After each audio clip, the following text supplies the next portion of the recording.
Vijayawada central నియోజకవర్గం YCP MLA అభ్యర్థిగా వెల్లంపల్లి శ్రీనివాస్ నేడు నామినేషన్ దాఖలు చేశారు. ఈ నేపథ్యంలో సెంట్రల్ నియోజకవర్గం అంతా జయహో జగన్ జయహో వెల్లంపల్లి నినాదాలతో మారుమ్రోగింది. ఈ కార్యక్రమంలోని టీడీపీ నేత బోండా ఉమ వెల్లంపల్లి తీవ్రస్థాయిలో విమర్శలు గుప్పించారు.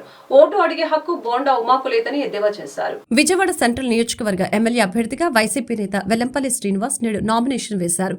ఈ మేరకు కార్యకర్తలతో కలిసి సత్యనారాయణపురం శివాజీ కెఫే నుండి గాంధీనగర్ ఏలూరు రోడ్డు ముందుగా పోలీస్ కంట్రోల్ రూమ్ వరకు భారీ ర్యాలీగా వెళ్లి కార్పొరేషన్ కార్యాలయం నందు వెల్లంపల్లి నామినేషన్ దాఖలు చేశారు. ఈ కార్యక్రమంలో టీడీపీ నేత బోండా ఉమాపై వెల్లంపల్లి తీవ్రస్థాయిలో విమర్శలు గుప్పించారు. నియోజకవర్గ ప్రజల్ని ఓటు అడిగే హక్కు బోండా ఉమాకు లేదని తెలిపారు. బోండా ఉమా విజయవాడ సెంట్రల్లో రౌడీయిజం, గుండాయిజం చేయడంతో పాటు పలు స్థలాలను కబ్జా చేశారని ఆరోపించారు. అంతేకాకుండా కాల్మనీ, సెక్స్ రాకెట్ వంటి వాటిలో బోండా ఉమా పాత్ర ఉందని విమర్శించారు. అతి ముఖ్యంగా సీఎం జగన్ పై దాడి చేయించారని మండిపడ్డారు. ఈ క్రమంలో రానున్న ఎన్నికల్లో బోండా ఉమాకు ప్రజలే సరైన బుద్ధి చెబుతారు వెల్లంపల్లి తెలిపారు.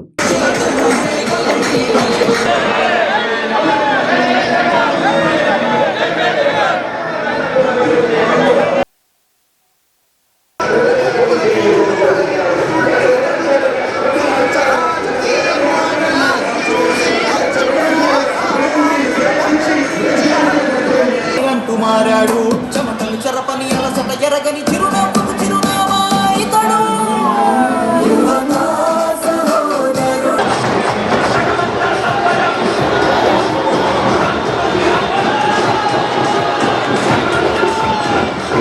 వైఎస్ఆర్సీపీ సెంట్రల్ నియోజకవర్గం అభ్యర్థిగా జగన్మోహన్ రెడ్డి గారి ఆదేశాల మేరకు నామినేషన్ వేయడం జరుగుతుంది. ఈరోజు ఉదయం 7 గంటలకు ర్యాలీ బిగినైతే ఇప్పటి వరకు కూడా వేల మంది ప్రజానికం బయటకు వచ్చి నాకు ఆశీస్సులు అందించడం చాలా సంతోషంగా ఉంది. చాలామంది ఇది నామినేషన్ ర్యాలీ కాదు, విజయోత్సవ ర్యాలీ లాగా ఉందని చెప్పని ప్రతి ఒక్కళ్ళు కూడా చెప్పడం చాలా సంతోషంగా ఉంది.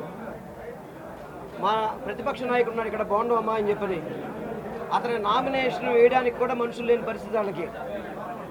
తన కొడుకు తప్ప మిగతా నాయకులు ఎవరు కూడా నామినేషన్కి వచ్చిన దాఖలా లేదు.